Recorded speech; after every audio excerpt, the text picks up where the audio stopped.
2001-2 में जब सिमी बैन हुआ था तो बिहार में जो ब्लास्ट हुए थे उसमें इनके छोटे भाई मंजर परवेज जेल गए थे। और 2001, 2003 और 2013 में बिहार में जो केसेस हुए हैं टेररिस्ट एक्टिविटीज़ के, उन सारे केसेस के अभियुक्तों के ये बेलर हैं। बिहार के फुलवारी शरीफ क्षेत्र से एक बड़ी खबर सामने आई है। पटना में एनआईए ने एक संदिग्ध आतंकी मॉड्यूल का भंडाफोड़ किया है और 2 संदिग्ध आतंकियों को गिरफ्तार भी किया है। पुलिस के अनुसार मॉड्यूल 2047 तक भारत को एक इस्लामिक राष्ट्र बनाने की योजना बना रहा था। 12 जुलाई को अपनी यात्रा के दौरान प्रधानमंत्री नरेंद्र मोदी को निशाना बनाने की साजिश भी थी। गिरफ्तार किए गए दोनों आरोपियों की पहचान अतहर परवेज और मोहम्मद जलालुद्दीन के रूप में हुई है। बताया जा रहा है कि संदिग्ध आतंकियों को पीएम मोदी के दौरे से 15 दिन पहले फुलवारी शरीफ में ट्रेनिंग दी जा रही थी। उन्होंने पीएम मोदी को निशाना बनाने की तरीके और साजिश रचने के लिए 6 और 7 जुलाई को बैठकें की थी।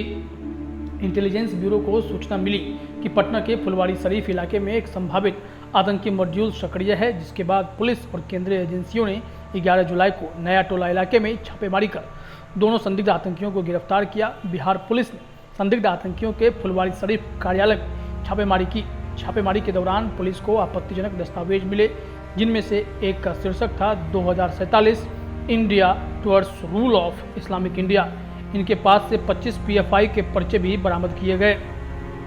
जांच में पता चला है कि यहां आने वाले ज़्यादातर युवक केरल, पश्चिम बंगाल, उत्तर प्रदेश, तमिलनाडु और कई अन्य राज्यों से आतंकी साजिश की ट्रेनिंग लेने आते थे।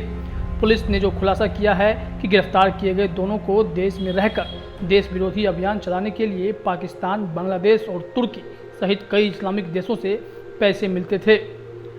आपको बता दें कि फुलवारी शरीफ सहायक पुलिस अधीक्षक एएसपी मनीष कुमार ने कहा है कि गिरफ्तार किए गए लोगों की पहचान झारखंड के एक सेवानिवृत्त पुलिस अधिकारी मोहम्मद जलालुद्दीन और अतहर परवेज के रूप में हुई है। उनके पीएफआई के साथ संबंध हैं। जलालुद्दीन पहले students Islamic movement of India Simi से जुड़ा था। उन्होंने कहा वे स्थानीय लोगों को तलवार और चाकू का इस्तेमाल करना भी सिखा रहे थे और उन्हें सांप्रदायिक हिंसा के लिए भी उकसा रहे थे।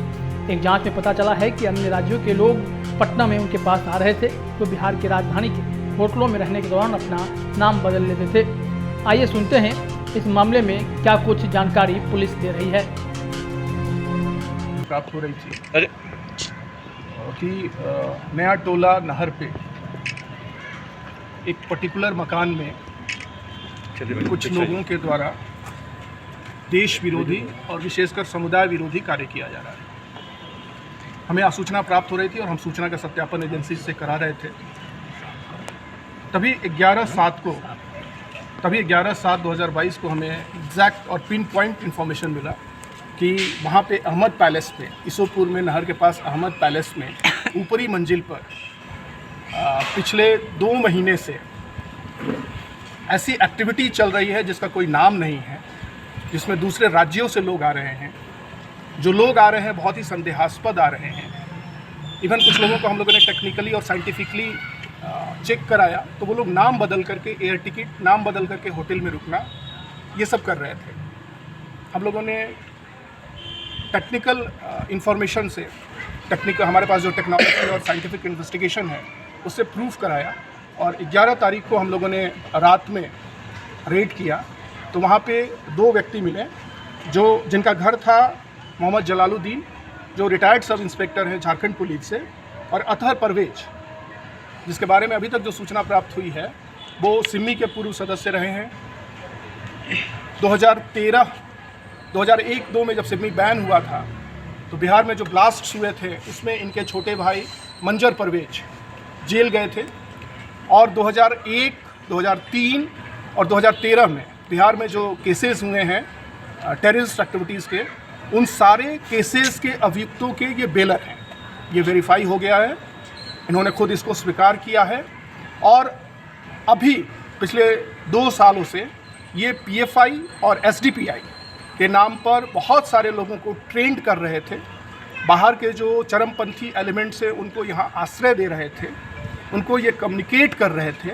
और 6 और 7 तारीख को, 6 और 7 जुलाई को यहाँ पर मार्शल आर्ट के नाम पर स्थानीय लोगों को बिहार के चरमपंथी तत्वों द्वारा तलवार चाकू चलाने, दूसरे संप्रदाय के प्रति उन्मादित करने, सांप्रदायिक विद्वेष पैदा करने का प्रयास किया गया था।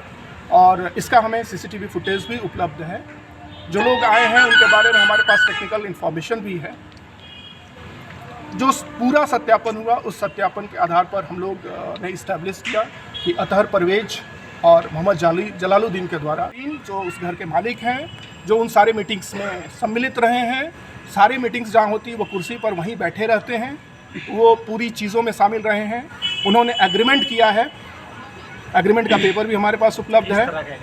एग्रीमेंट उन्होंने किया है कि मैं अतहर परवेज के साथ, अतहर परवेज के बारे में कम से कम पूरा फुलवारी शरीफ जानता है क्या बैकग्राउंड है, अतहर परवेज से 16,000 रुपये में उस बिल्डिंग को किराए पे दे रहा हूँ।